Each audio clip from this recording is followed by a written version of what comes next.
This is Hog Mountain Bridge. Our earliest record showing it starting as a truss bridge in the 1930s. In 1981, the county rebuilt the bridge just upstream of the truss bridge. 81, they built all new abutments and they built a new deck, and that's what we're replacing today is the superstructure of the bridge.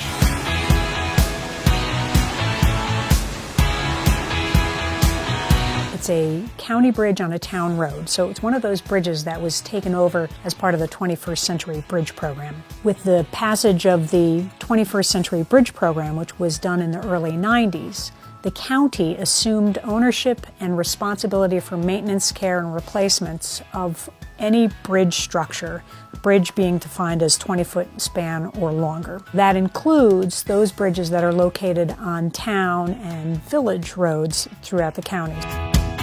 It's kind of unique because it's a girder-style bridge, which we don't really have many of in the county. There's two main exterior girders, floor beams that run perpendicular from girder to girder, and a series of interior stringers. What we're replacing with is a 5-girder bridge.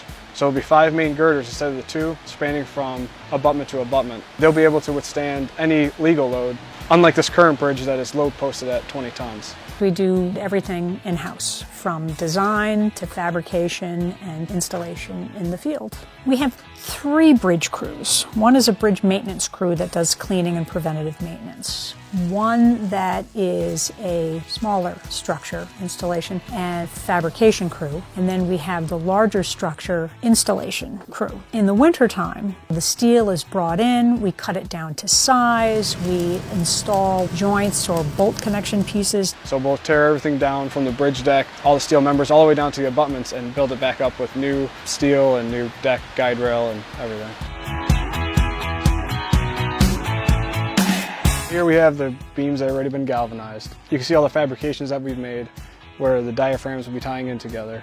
And you can see here that we welded on a connection plate for our diaphragms that will be running from this side of this girder to the next girder. And if you see up there, they had the number 7, and we can show you on one of the diaphragms that diaphragm was made specifically for this connection detail. So when we get out in the field, we know if we match up 7 and 7, they'll match up perfectly and bolt together with no problems. Over here we have our post and blockouts. This is what supports the bridge rail. And as you can see, these are also numbered, just as the diaphragm connection plates are, to make sure that they get put in the proper place and they've already been dry fitted at their location so that we know they're going to fit properly. Here we have the diaphragms, this is what I was talking about. These will be bolted to the diaphragm connection plates, and they are also numbered accordingly to make sure that they fit in their proper location without any adjustments.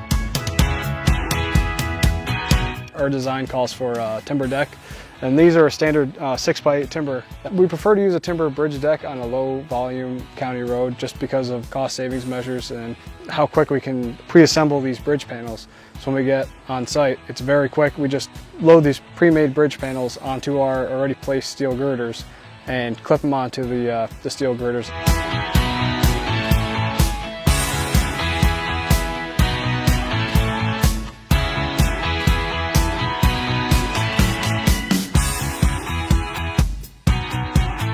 Construction has been completed. What makes this project so great is that 100% of the project was done by county forces. I think our county does a very good job on trying to stay on top of it. It's incredibly difficult, especially in light of the 2% tax cap, to have enough financial resources to address all of the concerns. We try to do it in as cost-effective manner as possible, which is all the more reason why we do it as much in-house as we can. Just as important as the construction of the bridge is our preventative maintenance program.